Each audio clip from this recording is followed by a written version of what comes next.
মারিয়া আয় হাজার লইয়া।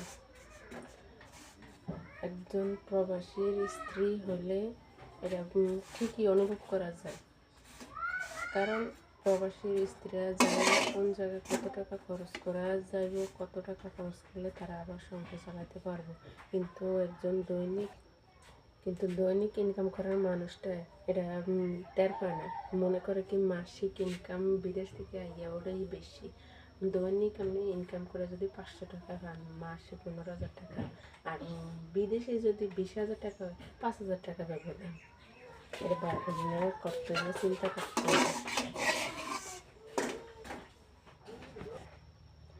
কিন্তু দৈনিক ইনকাম করার মানুষটা মনে করে কি মাসিক ইনকামে আইয়ে 20,000 টাকা, এই 20,000 টাকাটা বিদেশে গিয়ে করে এটা বেশি আইয়ে। কিন্তু এরা ভাবনাটা বুঝে না, ভাবনা এরা কোনোদিন মাথায় আইয়ে না, আইতেও না, কারণ তারা মাসে এটা পাড়ায়, এটা বেশি পাড়ায়। আর দৈনিক যদি আপনি 400 টাকা 500 টাকা এটা খরচ করেন সংসারের পিছনে বা সংসারের পিছনে, এটা আপনাকে চোখে মনে হয় না। একটা বিদেশের মানুষ যদি দেশে টাকাটা পাঠায় মাস শুরুর থেকে শেষ পর্যন্ত চালানোর জন্য, সংসারের ছেলে মেয়ে পড়াশোনা, খাওয়া দাওয়া, ওষুধপত্র সব কিছু এই টাকাটার উপরে নির্ভর করে। তারপরে এই টাকাটা শুরুতেই হ্যাঁ যেমন আইয়ে গরম গরম থাকে, মচমচে থাকে, টাকাটা বিভিন্ন খাতে দিতে দিতে তারপরে দেখা যায় কি 2,000 টাকাও হাতে থাকে না। 2,000 টাকা না থাকলে যদি মাসে টাকাটা দেয় তাহলে সংসার চালানো যায়, টান্না খিচে তারপরে ঋণ ফিন করে চালায় চলে, টান্না খিচে হলো চলে। কিন্তু যদি 2 মাসের মাথায় 3 মাসের মাথায় টাকাটা দেয়, তখন ওই সংসারটা কেমনে চলে,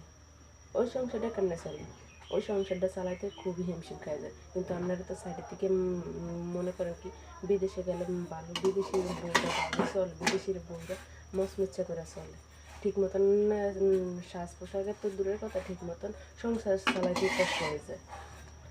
তারা ওষুধপত্র কিনা আর সংসার বাচ্চা কাছে পারলন এর মাঝে হিমশিম হয়ে যায়। তারা সাজ পোশাক পরব আর হাজ্জা টুকটুকি লাল সুন্দরী বয়ে থাকবে তো দূরের কথা, টুকটুকি এরকম লাল সুন্দরী বইয়া বউ হেরা বইয়ে থাকতে পারে না, কারণ হ্যাগো ওই যে গনা টাকা মচমিচ্ছা এটা প্রথমেই মাসের সপ্তাহের ভিতরে শেষ, 2 মাসে পাঠাক আর 3 মাসের পরে পাঠাক, ওই সপ্তাহের শুরুতেই শেষ। তারপরে কি খালি বালি থাকে। এই খালি বালিটাই সবার কাছে মনে হয় ভালো থাকে, সুখে আছে। তারপরে প্রবাসীর বউরা আলহামদুলিল্লাহ আছে, ভালো আছি। আপনারা দৈনিক ইনকাম করার বউরা সুখী এতটুকু আছে কিনা জানি না, তারপর আমরা আলহামদুলিল্লাহ ভালো আছি। আমাদেরকে দেখে যদি আপনাকে সুখ লাগে হিংসা, তারপরেও আরও